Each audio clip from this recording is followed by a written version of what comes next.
intention of backing down in the crisis. This report from the BBC's Michael McMillan. The Gulf force is getting bigger by the day, more than 20 ships now, some 500 planes and 200,000 men in the area generally, ready to take on the Iraqi military should the need arise. These latest pictures show the Americans' high-tech stealth fighter bombers in mid-air refueling on their way to the Gulf.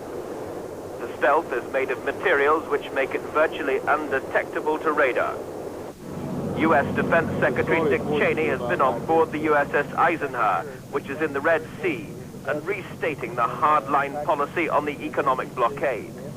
Both the Americans and the British have said they'll use whatever force is necessary to stop supplies entering or leaving Iraq. 2 Iraqi tankers, which had warning shots fired at them 2 days ago when they ignored an order to stop, are now thought to be heading out of the Gulf. The Americans, whose frigate, the USS Reed, was the first to fire shots in anger in these waters, say they're monitoring the tanker's movements. Announcement on what aid it will send to the Gulf, 2 Air Force Andovers for the United Nations and a 20-strong Red Cross team are being offered. Joe Malcolm has details. This Andover currently being given a facelift is one of 2 that's being offered to the United Nations. Its twin has spent the past 2 years on peacekeeping duties on the Iran-Iraq border. Mr. Palmer says the Andovers could be used to carry United Nations diplomats in the Gulf, and the government will pay the cost. As well as the Andovers, it's also offering Kiwi medics. The government has decided to provide a civilian medical team in Saudi Arabia, functioning under the umbrella of the Red Cross Red Crescent organisation.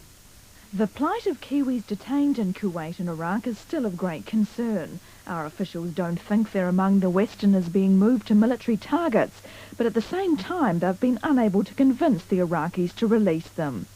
For the hostages' families, the decision to offer aid only adds to their worries. I would like to think that the Iraqi authorities don't regard New Zealand as a military threat. That is a selfish viewpoint, I know, but we're very anxious to have Mum and Dad back home, and if that requires New Zealand's keeping out of it, well, that's what we would hope for. It's not a comfortable feeling that I have about it, but I have to place my faith in the government and in their decisions. If the decision was ultimately mine, then no, there would be no participation from New Zealand on the front line.